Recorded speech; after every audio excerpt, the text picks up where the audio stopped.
nearly half of the country learning they were targeted by Russian hackers. The Department of Homeland Security notifying that 21 states on Friday, including several won by Hillary Clinton.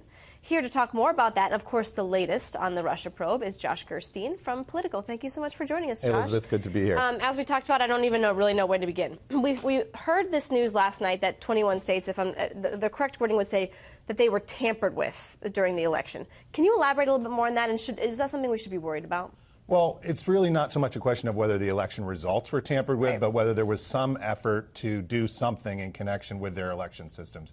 Usually these efforts are focused on the voter registration systems and maybe trying to hack into them or make copies of them. And so there was this notification to 21 states that the federal government believes that there was at least some attempt. It may have been a lame attempt. It may have been a sophisticated attempt by some actors, probably involving Russia, to get into those systems and muck around. Officials were hacked, et cetera, et cetera. Right. But now there's a long distance between that and somebody actually being able to change election outcomes, which is a much trickier thing to do the way these systems are set up. I want to shift a little bit because there was a lot of news this week about the Russia investigation. A lot of heat has turned up around Paul Manafort. What's your takeaway from that, and what do you think is what we should be paying attention to the most? Well, I mean, the big news there was that there's word that Paul Manafort has been told that he's likely to be indicted. One of the big stories out of the week was the fact that, or I should say at least the allegation, that he was trying to trade his position on the Trump campaign for some kind of financial benefit, offering briefings to an individual who apparently owed Manafort and some of his associates money.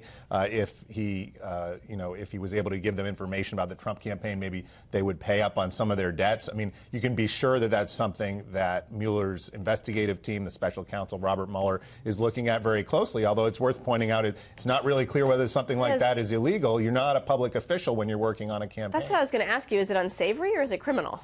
Well, that is unsavory, probably. It's certainly the kind of thing that would get you fired from most campaigns if anybody heard about it and be a big scandal. Whether it's illegal is another question. I think if you hear about that down the road and part of any criminal charges, it would be more of the atmospherics and telling the narrative than saying that it's necessarily specifically illegal, although it could be, depending on how you set it up. There could be elements of fraud, wire fraud, or other kinds of transactions that maybe could get someone in trouble trying to arrange something like that.